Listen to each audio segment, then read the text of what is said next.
How you doing? I'm Callan and this is Slapped Ham. Today we're looking at 5 real Halloween murders that are sure to make you lock your doors and leave your lights on this Halloween. But before we get into it, remember to hit that subscribe button for more awesome, creepy content just like this. John White was a disturbed individual. By day, he was the pastor of a small church in Michigan, delivering sermons and attending to his flock. But while performing his clerical duties, White also fantasized about his own sickening desires of murder. His deplorable fantasies led to one of the most horrific Halloween murders in recent years. White had previously served time in prison for murdering one woman and stabbing another, but he had been paroled, making his way to Michigan, where he took up residence in a small trailer park. It was here that he became involved with Sally Gay. Sally's 24-year-old daughter Rebecca lived in the trailer park along with her 3-year-old grandson Conway. On Halloween night 2012, something in White's mind snapped. He made his way to Rebecca's trailer.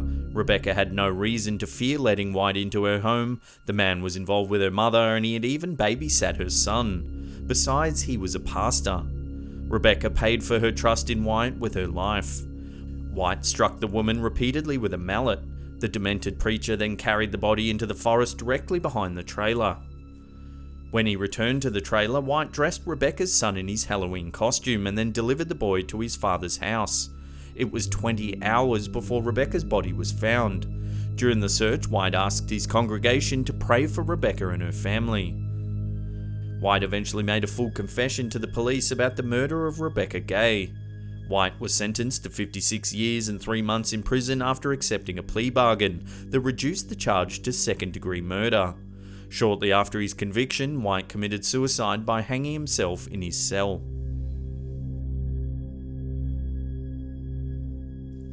On October 31st, 2010, after having spent the weekend with his father, 16-year-old Devin Griffin stopped by his mother's house for a clean shirt before heading to church. While he was there, he encountered 24-year-old stepbrother William Liske Jr.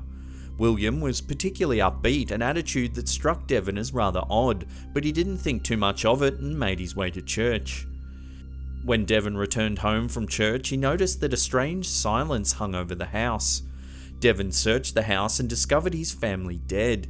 His mother and stepfather, Susan and William Liske, had both been shot, and his brother, Derek, had been bludgeoned to death with a hammer. In shock and panic, Devin called his aunt, who in turn called the police. After interviewing Devin and a brief investigation, the police arrested William Liske Jr. that evening. William had been diagnosed with schizophrenia and was known for violent outbursts. In 2004, William attacked his stepmother with a coffee mug and stole her car keys. He was charged with robbery and assault, but the charges were dropped due to an insanity plea. He admitted to the Halloween murders of his stepmother, stepbrother and father and was sentenced to 3 life sentences without any possibility of parole. In 2015, William was found dead in his cell at Ross Correctional Institution. Investigators listed his death as suicide, noting self-inflicted wounds as the cause of death.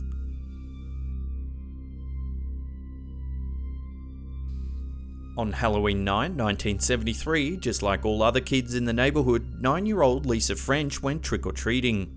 She should have been safe, with her greatest worry being how much candy she would collect, but instead Lisa French wandered into her predator's lair. Lisa headed out at around 6 p.m. and made her way around the neighbourhood collecting candy. Eventually, she approached nearby neighbour Gerald Turner's house.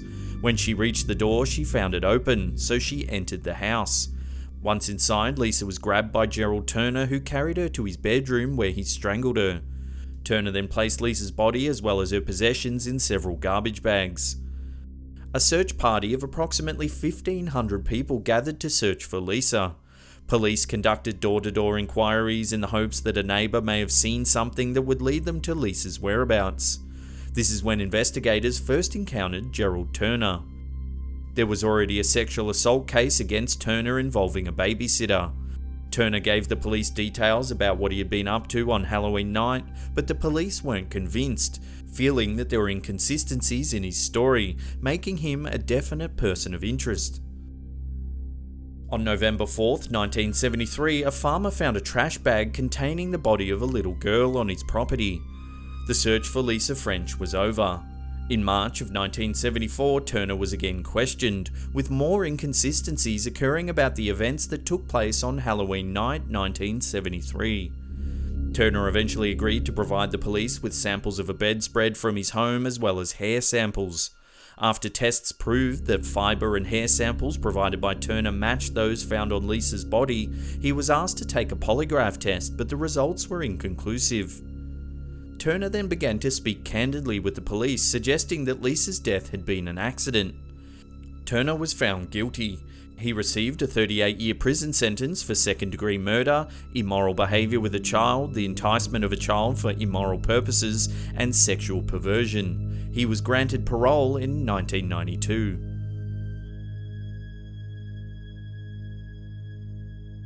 The last time that 15-year-old Martha Moxley was seen alive was on October 30th, 1975.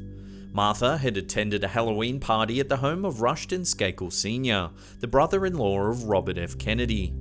Martha had been involved romantically at some point with both of Skakel's sons, 15-year-old Michael and 17-year-old Thomas. Martha was seen at the party flirting with Thomas, and soon the two teens left together. The next morning, Martha's body was found in the back garden of her home in Greenwich, Connecticut. The teenager was semi-nude and had been severely beaten with a golf club. The attack was so brutal, the attacker broke the golf club and then proceeded to use the jagged end to repeatedly stab the girl. Thomas Skakel was the most obvious suspect in the murder of Martha Moxley. During the investigation, it was determined that the golf club had come from the Skakel home, and when questioned about his actions on the night that Martha was murdered, he had a weak alibi. However, during the investigation, detectives were unable to link any forensic evidence to prove that Thomas had committed the murder. The case remained unsolved until 1998, when a grand jury reviewed the case and considered new evidence and testimony. Two students from a treatment centre for disturbed teens stated that they heard Michael Skakel confess to killing Martha Moxley. Michael himself said that he had been looking into the windows of the Moxley home between 11:30 p.m. and 12:30 a.m. on the night that Martha was killed. Eventually, Michael admitted to killing Martha, and he was sentenced to 20 years to life in prison in 2002. On October 23, 2013, he was granted a new trial when it was determined that his attorney had failed to properly represent him. The case still remains open, and prosecutors will have to decide if they will try the case again. Before we get to that number one spot and take a look at a heinous Halloween crime in British Columbia, remember to hit that subscribe button and turn on channel notifications. That way you'll get updates about all our latest content.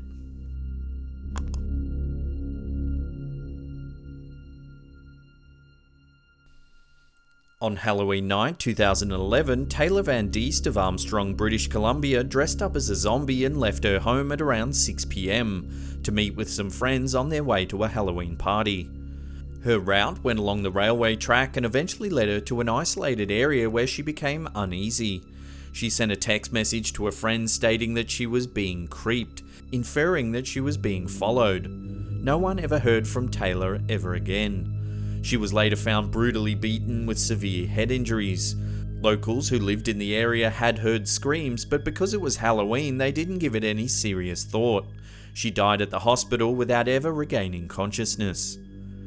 The citizens of Armstrong, British Columbia were shocked that such a horrendous act could take place in their community. DNA retrieved from under Taylor's nails identified 26-year-old Matthew Foster as her killer. He went into hiding after the attack, but he was eventually arrested in April 2012 in Ontario. Foster claimed that Taylor's death was an accident resulting from a struggle. He claimed that he approached her for consensual sex, but when she changed her mind, he shoved her to the ground, causing her to hit her head on a metal pipe. The jury didn't believe his tale. He was found guilty of first-degree murder and given a life sentence that requires he serves at least 25 years before he's eligible for parole. Foster's father, 60-year-old Stephen Foster, was also arrested and sentenced to 3 years in prison as an accessory. He helped his son avoid the police by providing money and a false identity, as well as lying to the police about his whereabouts. For more scary content, click that embedded link there, or there's some playlist links in the description box below for you to binge on. Hit that subscribe button or leave us a comment down below. We love reading them. And that's it for me. I'll see you all next time.